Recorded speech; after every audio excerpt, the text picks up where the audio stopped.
Sejam bem-vindos. Essa é uma aula introdutória e bem resumida das técnicas de TG e DTG, ou seja, de termogravimetria e termogravimetria derivada.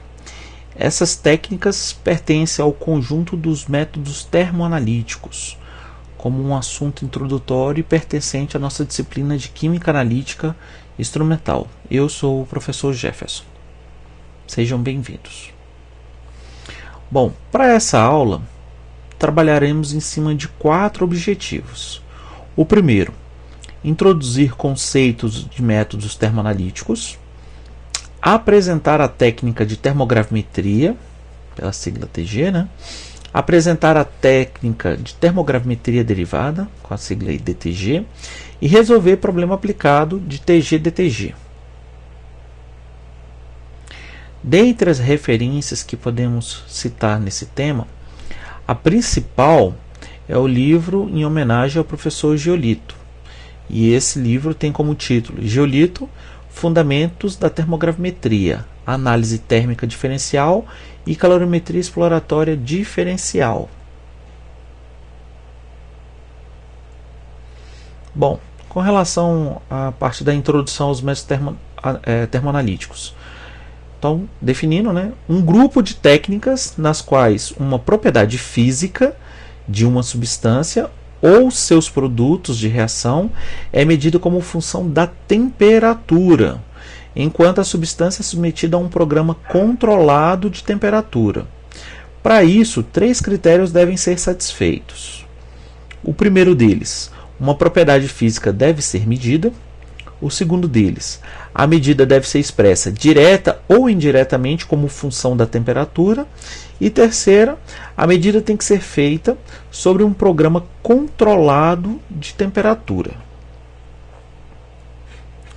Dentre as técnicas difundidas e utilizadas nesse segmento dos métodos termoanalíticos, podemos citar a termogravimetria, pela sigla TG, a termogravimetria derivada, pela sigla DTG, a análise técnica diferencial, pela sigla DTA, a calorimetria exploratória diferencial, pela sigla DSC, a detecção de gás desprendido, pela sigla EGA, e a análise termomecânica, pela sigla TMA, além de outras técnicas.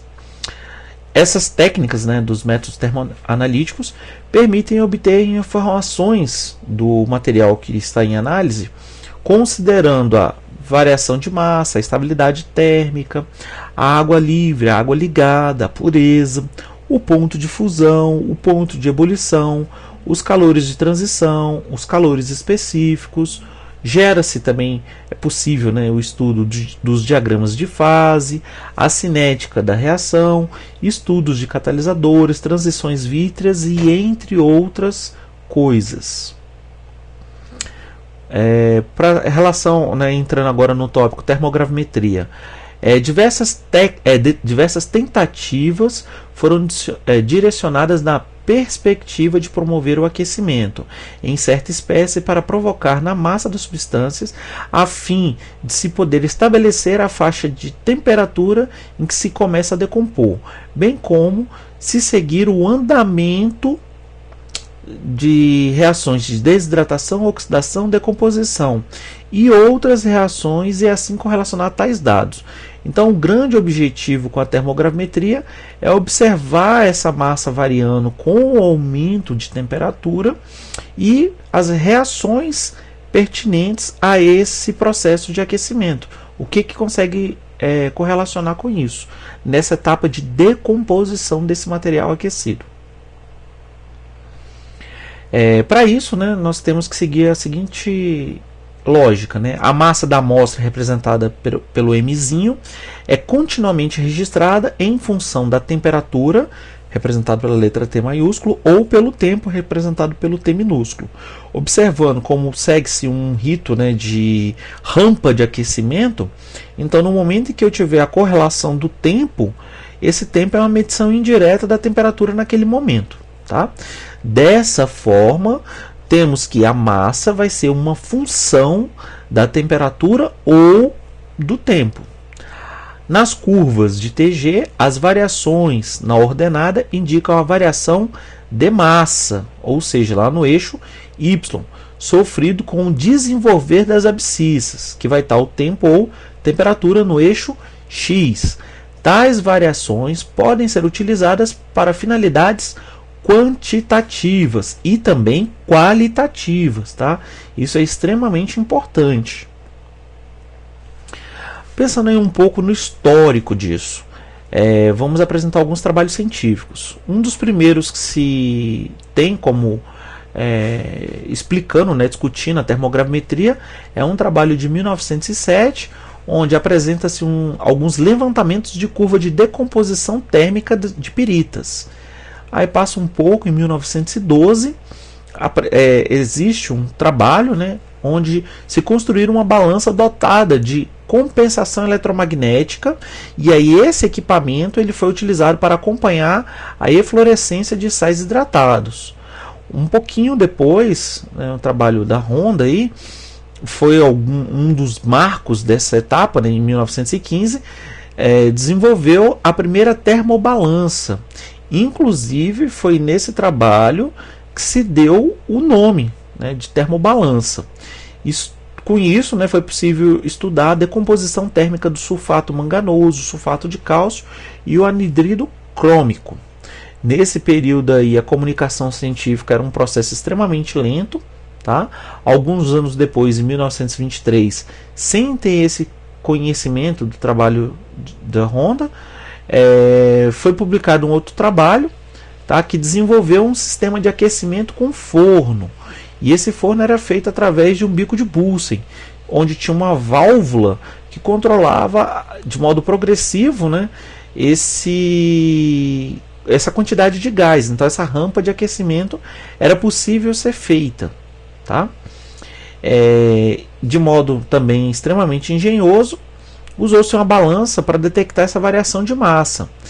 Para isso, utilizou pequenos volumes de óleo, tá? Num tubo em U, e aí com esse tubo em U tinha a compensação das massas, onde 9 ml de óleo correspondia a 100 mg do material.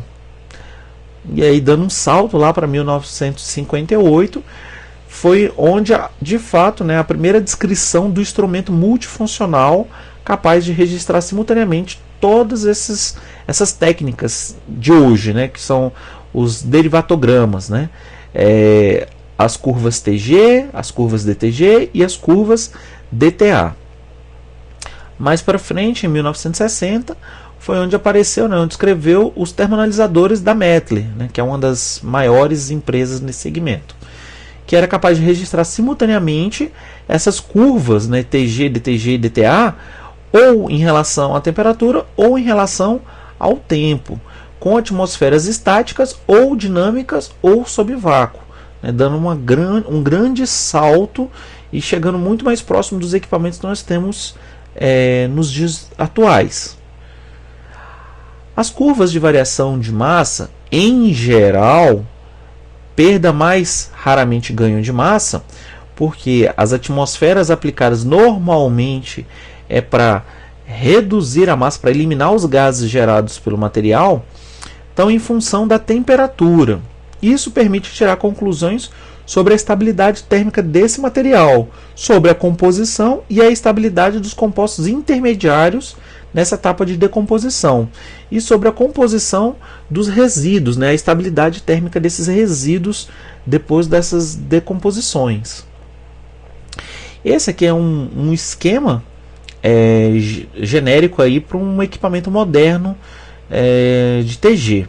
Tá? Nele podemos observar a fonte de gás, tem um controlador de fluxo para isso, a região do forno com a termobalança, tá? Um controlador, um termômetro, no caso um termopar, para registrar a temperatura dali, o mais próximo possível da balança, e uma interface que é processado em um computador nos dias atuais. O que nós temos, qual é a descrição dessas partes do equipamento? Então, um sistema termogravimétrico ele precisa de uma balança, uma balança registradora. Deve ser uma balança exata, reprodutível e de custo relativamente baixo, porque é aí um dos principais gargalos do custo do equipamento. Devem ser o princípio da balança de nulo, tá? Que é em relação à consideração da tara, né, para ele poder compensar essas flutuações. Elas operam continuamente em equilíbrio, pois os eventuais deslocamentos do travessão são detectados por um arranjo, feixe luminoso, antiparo, fotoválvula e o equilíbrio restabelecido através da força de um motor de torque magnético. Outros sistemas utilizam balanço do tipo de deflexão de espirais ou feixes, cujos deslocamentos são acusados por um transformador diferencial de tensão linear, pela sigla aí LVDT, ou outro transdutor. Outra parte do equipamento extremamente importante é o forno, né, onde essa temperatura é mantida, né? Então ele tem que ter a capacidade de operar entre 100 e 1200 graus, sendo também disponível fornos que podem trabalhar até a temperatura de 1600 ou até mesmo 2400 graus Celsius. Então esse ambiente tem que ser extremamente resistente. O suporte para a amostra, ele vai ser escolhido, né, de acordo com a amostra e a temperatura de trabalho, tá? Em que ela deverá ser aquecida, sendo encontrado material desses suportes, né, platina, né, que eles chamam normalmente de panelinha, né? Platina, tungstênio, níquel, alumínio, quartzo, alumínio, grafite ou outros materiais. Observando aí, né, que no laboratório, né, onde eu tenho acesso a um equipamento desse tipo, as duas panelinhas mais comuns é a platina e alumínio, e entre elas a diferença está principalmente a questão da temperatura que vai ser aplicado, onde o ponto de fusão do alumínio é muito menor que o da platina. Questão do sensor de temperatura, utiliza-se par termoelétrico ou, mais raramente, termômetros de resistência. A localização do sensor de temperatura é crítica, devendo estar o mais próximo possível da amostra, tá? Porque é lá nessa região que tem a temperatura que é a temperatura de fato de interesse nessa análise. O programador de temperatura do forno vai ser controlado via software e processado no computador. O sistema registrador, como a gente já comentou, é o próprio computador. E o controle da atmosfera do forno, né, com o incremento dos computadores, a atmosfera interna também, né, pode ser controlada aí, sendo configurado com as chamadas atmosferas estáticas, né, que é a manutenção de uma composição única do ambiente, ou as dinâmicas, né, que você pode oscilar com o passar do tempo, em pressão ambiente ou pressão reduzida. Tudo isso dependendo do tipo de estudo que se pretende desenvolver naquele momento. O que temos, né, que pode influenciar as curvas TG? Então temos o fator instrumental. Esse fator instrumental está relacionado ao aquecimento, à atmosfera, à geometria do suporte e do forno. Um outro é o fator experimental, que isso tem direta relação com o tamanho das partículas, a quantidade de material que você pôs, a solubilidade dos gases envolvidos, porque tem essa questão da absorção, né, do gás na superfície, o calor de reação, a compactação da amostra, a natureza da amostra, a condutividade térmica da amostra. Essa aqui é uma curva TG para o oxalato de cálcio monohidratado, tá? Como a gente já discutiu, né, o nosso eixo Y é essa variação de massa, e nesse caso aqui o nosso eixo X é a variação de temperatura. Observa-se que temos uma linha contínua e uma linha seccionada. Essa linha contínua teve uma variação de 5 graus por minuto no aquecimento. E aí, uma vez que eu mudei esse parâmetro do experimento da análise, né, indo para 10, lá nas horas da decomposição propriamente dito, ele dá uma leve mudança, né? Então, isso é um parâmetro que eu posso ter como diferencial na análise. Claro que se eu uso uma temperatura menor, eu consigo ter uma maior resolução dessas etapas. tá? Então, nesse caso aí do oxalato, como ele está hidratado, então tem a água de hidratação, que é a coisa mais fraca para sair. E aí esse oxalato ele vai ser dividido, né, vai ser decomposto em duas partes. A primeira como um monóxido de carbono e depois como um dióxido de carbono. Agora, esse mesmo oxalato de cálcio monohidratado, considerando o uso de atmosfera de hidrogênio e de ar atmosférico. Então, observa-se que nessas horas da decomposição também tem variação da posição. Isso tem, nesse caso específico, influência da presença do oxigênio para essa etapa, né? Bom, outra fonte de erro, né, que é possível, né, nessa análise é a impulsão do ar sobre o cadinho e sobre o suporte, correntes de convecção e turbulências do forno e medições de temperatura e calibração. Agora, já com relação à termogravimetria derivada, temos ela como um desenvolvimento, né, uma sequência direta da TG, né? Então ela é desenvolvida pela derivada da variação de massa em relação ao tempo e uma função da temperatura ou tempo dessa variação. Tá? Então, é a derivada primeira da massa em relação ao tempo. Tá? Isso casado com a temperatura ou com o tempo. Então, as curvas DTG correspondem à derivada primeira das curvas TG.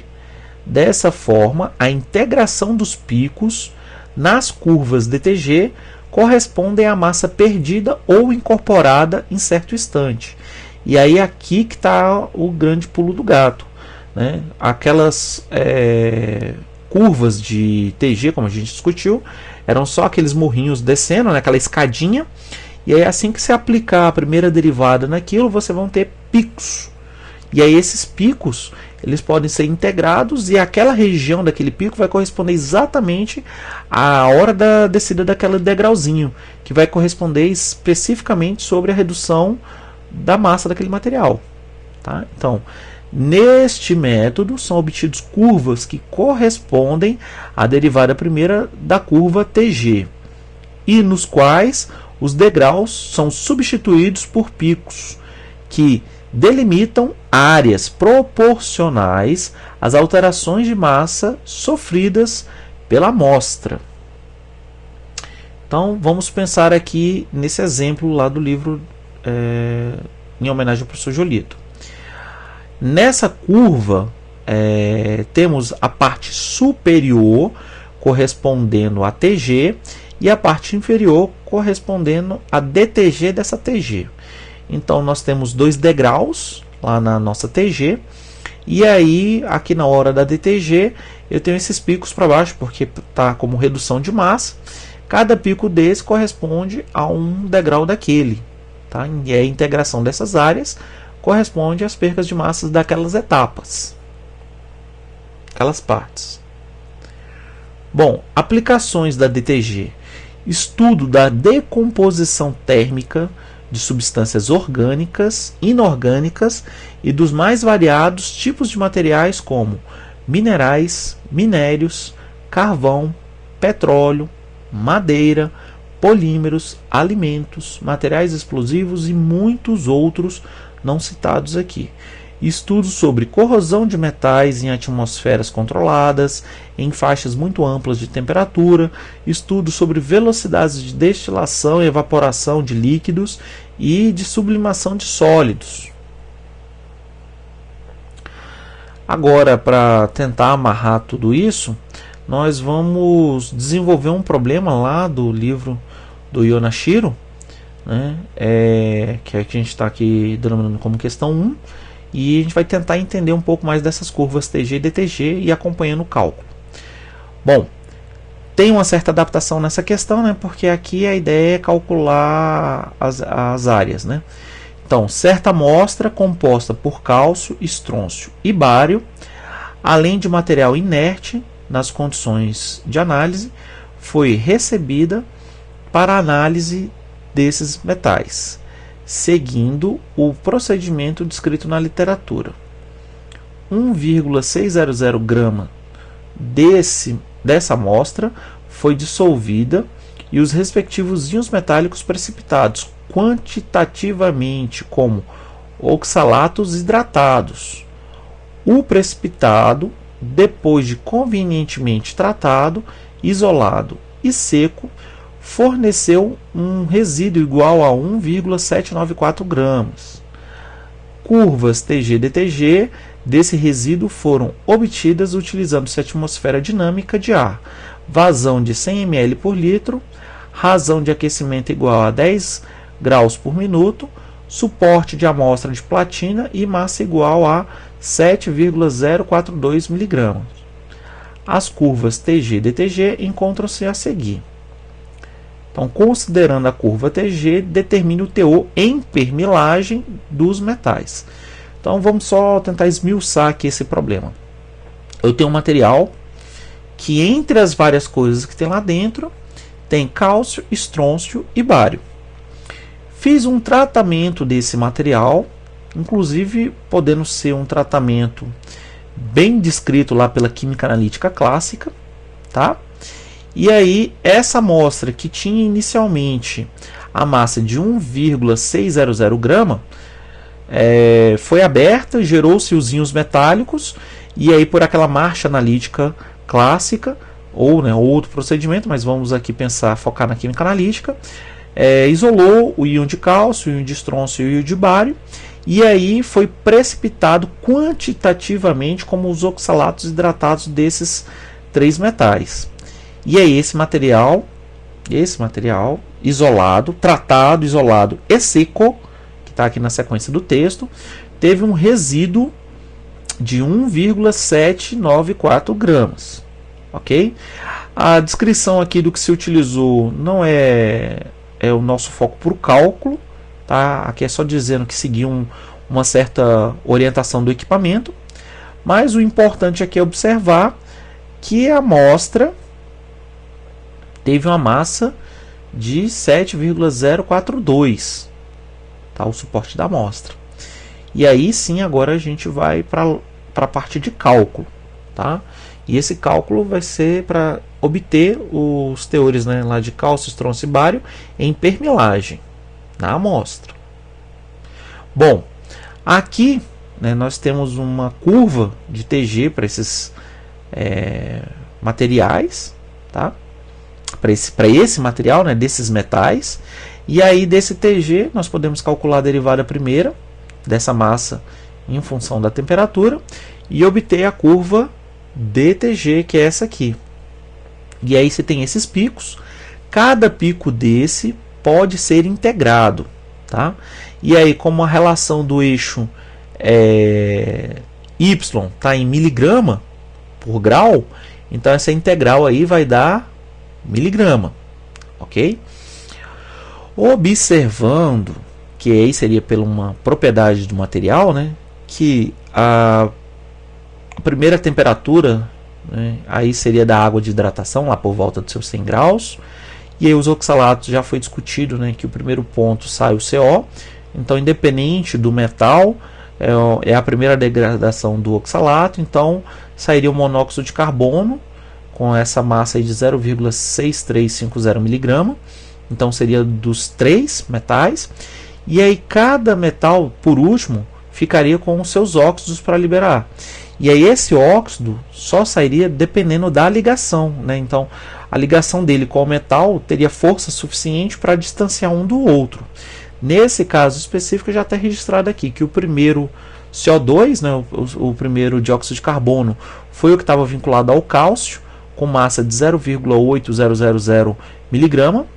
O segundo dióxido de carbono foi ligado ao estrôncio, com massa de 0,1500 mg. E o terceiro CO2 foi ligado ao bário, com massa de 0,0500 mg. E aí agora, por cálculos de estequiometria, eu consigo vincular e casar essas proporções de cálcio, estrôncio e bário. Só que para isso nós temos que ter as equações desse processo, tá? Então pensando aí na resolução, né? Observam-se 5 picos na DTG, considerando que o processo de purificação da amostra gerou oxalatos metálicos hidratados. Assim, nós teríamos oxalato de cálcio xamente hidratado, oxalato de estrôncio xamente hidratado e oxalato de bário xamente hidratado. Essas proporções de X só foi postos aí, né, porque é hidratado, eu não sei qual é a proporção, então aí eu não consigo fazer estequiometria. A estequiometria vai estar lá amarrada na etapa do CO2. Então, assim, né, temos a seguinte proposta de reação. Então, no caso, a 100 graus, o metal, né, o oxalato de um metal qualquer, com esse X água, vai formar o oxalato desse metal com a água saindo. Tá? Então, isso numa proposta a 100 graus, que foi aquele primeiro pico.